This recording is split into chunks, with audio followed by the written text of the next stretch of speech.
दुकान बनाने के बाद इसने अशोक मोदी का इसका अपना पर्सनल झगड़ा होगा, इसने अशोक मोदी कंप्लेंट करी कि ये इलीगल कंस्ट्रक्शन कर रहा है, जबकि शिकायत करता खुद 5 मंजिल की बिल्डिंग बना के मुख्यमंत्री। गुरुग्राम में मुख्यमंत्री नायब सिंह की अध्यक्षता में आयोजित की गई कष्ट निवारण समिति की बैठक में कुल 17 समस्याएं मुख्यमंत्री के समक्ष रखी गई, जिसमें कुल 15 समस्याओं का समाधान त्वरित किया गया, जबकि 2 समस्याओं की जटिलता की वजह से अधिकारियों को निर्देश के साथ भेज दिया गया। लगे हाथ मुख्यमंत्री ने फरीदाबाद में बरामद हुए आरडीएक्स मामले पर कहा कि इस मामले में सख्त कार्रवाई की जाएगी। वहीं कांग्रेस द्वारा वोट चोरी के लगाए गए आरोप पर पलटवार करते हुए कहा कि कांग्रेस एक फर्जी आवरण के आड़ में वोट चोरी का आरोप लगाते हुए 216 वोटों की बातें कर रही हैं। वो स्वयं ही सरपंच का चुनाव लड़ चुकी है। उन्होंने तंज कसते हुए कहा कि कांग्रेस अपना मानसिक संतुलन खो चुकी है। कांग्रेस बार बार चुनावी हार को पचा नहीं पा रही है, इसलिए जनता के बीच भ्रम जाल बिछाने में लगी है। अब जनता भी उन्हें गंभीरता से नहीं ले रही है। उन्होंने दावा करते हुए कहा कि बिहार में भी कांग्रेस की हार तय है। मुख्यमंत्री ने अधिकारियों को जनता की समस्याओं को समयबद्ध और पारदर्शिता के साथ समाधान का निर्देश दिया है। उन्होंने कहा कि प्रदेश की सरकार जनता की समस्याओं को लेकर संवेदनशील है।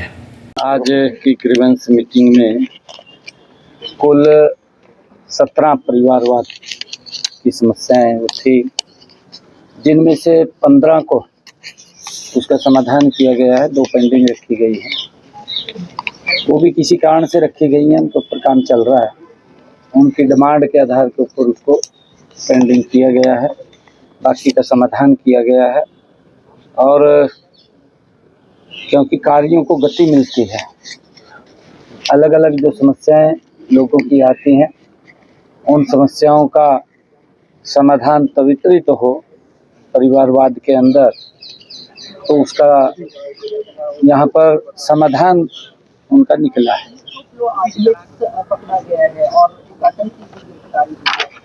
उसके ऊपर उसकी जांच चल रही है, और कोई भी है ऐसा व्यक्ति उसके अंदर जो इन्वॉल्वमेंट है जिनकी, वो बख्शे नहीं जाएंगे। वोट चोरी को लेकर सर कांग्रेस जो है प्रदेश भर में जो है ज्ञापन देगी। वायु मुद्दा कौन उनको गढ़ के दे रहा है, क्योंकि जो उसको प्रेजेंट करने वाला है उसी की मट्टी पलीत होगी, पूरी कांग्रेस की मट्टी पलीत होगी। किसने दिया किसने नहीं दिया समझ में नहीं आया, परंतु किस प्रकार से देश को गुमराह किया गया कि यहाँ से एक व्यक्ति की 216 वोटें हैं, उसके घर मीडिया वाले पहुंच गए, और वो जिसकी 216 वोटें बताई गई, रणजीत कौर ऐसा कुछ नाम है उसका, उसके वहां जब मीडिया वाले गए, वो पूर्व में सरपंच का चुनाव लड़ी, गांव का वो लेडीज सरपंच का चुनाव लड़ी।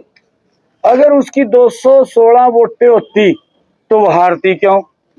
वो सरपंची से हार गई। ये किस प्रकार का देश को गुमराह करने का काम ये राहुल गांधी कर रहा है। और वो कौन व्यक्ति है, मेरी तो समझ में नहीं आ रही। उसने तो पूरी कांग्रेस की मट्टी पलीत कर घेर दी। ये बेचारा बड़ा आदमी है राहुल गांधी, ये भी देखता तो है नहीं है, इसके आगे कोई पर्ची रख देगा, उसी ने पढ़ लेगा। ये भी इसने तो पढ़ दी, जिन्होंने क्या पता अभी क्या करे क्या नहीं करे, तो उसने सोचना चाहिए जिनने उसने बनाए कर दिया। ये कुछ नहीं है, कांग्रेस हाशिए का शिकार हो रही है। कांग्रेस इंफ्रास्ट्रक्चर में अपना संतुलन, मानसिक संतुलन खो बैठी है, क्योंकि लगातार हार हो रही है। कांग्रेस की गलत नीतियों के कारण हार हो रही है, क्योंकि कांग्रेस ने जब समय इनको मिला तब ना तो लोगों के लिए कुछ किया, ना देश के लिए इन्होंने जो गति से काम करना चाहिए था वो किया, अपने लिए जरूर किया। उसके अंदर बड़े बड़े घोटाले हुए। उन घोटालों को ये लोग समझते हैं कि जब भी ये सत्ता में आते हैं, ये सत्ता में कोई हमारे फेवर के लिए तो नहीं आते, अपनी फेवर के लिए आते हैं, और लोगों ने इनको नकार दिया। बार बार हार पच नहीं रही है। ये हरियाणा के लोग, मुझे तो ऐसा लगा ये हमारे हरियाणा वाला नहीं दिया इसने बनाए का उड्डा साहब नहीं लगा मैंने दिया बनाए का, ये बेचारा बैठ कर करता फिर गया। भी वही जहां से हम जिस सीट के ऊपर से, ये तो देखना चाहिए था भी मात्र हम 300 वोट से आ रहे हैं, जिस सीट से हम 300 वोट से आ रहे, अगर कहीं वोट चोरी होंदा तो हम जीत जाते। कैसे आ रहे? एक वो सीट के ऊपर हम 33 वोटों से आ रहे हैं, आपको मालूम है, मात्र 33 वोटों से हम आ रहे हैं, 33 वोटों से जीतते हैं। अगर वोट चोरी होती तो वहां दिक्कत होती। एक सीट के ऊपर हम 500 वोटों से आ रहे हैं, अगर वोट चोरी होती तो हम वहां जीत जाते।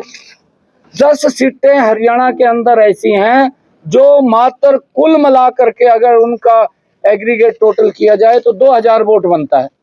2000 वोटों में हम 10 सीटें लूज करके गए, तो फिर हम वो जीत जाते 10 की 10 वोट, अगर वोट चोरी होता। ये हुड्डा साहब ने क्योंकि मट्टी तो पलीत कर दी पूरी कांग्रेस की, ये राहुल की भी कर दी। राहुल बेचारा भला आदमी आ, जो इन्हों कोई पढ़ का दे और उन्हों पढ़ लग जा, हालत खराब है बहुत। बिहार में चुनाव प्रचार थम गया है, किस तरह से देख रहे हैं? आप भी बिहार होकर आए हैं, क्या हवा कह रही है वहाँ की? हवा तो ये कह रही है जब 14 तारीख को रिजल्ट आएगा, नरेंद्र मोदी जी के नेतृत्व में एनडीए बहुत बड़े मार्जिन से वहां सरकार बना रहा है। यही तो फ्रस्ट्रेशन है, आगे भी तो नहीं दिख रहा कुछ भी, यही फ्रस्ट्रेशन है। अभी कुछ मुद्दा भी लेके आए, क्या कहें क्या बोलें, कहने के लिए कुछ नहीं है। एक बता, ये जो मुद्दे इसने उठाए राहुल गांधी ने, देश के 140 करोड़ लोग उस पवित्र संविधान की पूजा करते हैं, उसके अनुरूप ये देश चल रहा है। राहुल गांधी ने उसका मजाक बना दिया। ये किसने कहा राहुल गांधी को? कौन व्यक्ति इसको फीड करने वाला हो? मैं तो उसकी दात देता हूँ भी कौन इसको फीड कर रहा है। बीता ये संविधान की बुक ठाका स्थान स्थान पर घूम भी, भाई मोदी आ गया तो तीसरी बार संविधान को खतरा हो जाएगा। ये ना संविधान को खतरा है, ना वोट चोरी हुए हैं, ये कांग्रेस को खतरा है। और कांग्रेस बिल्कुल फ्रस्ट्रेशन में आ गई है। अब इनका मानसिक संतुलन खराब हो गया।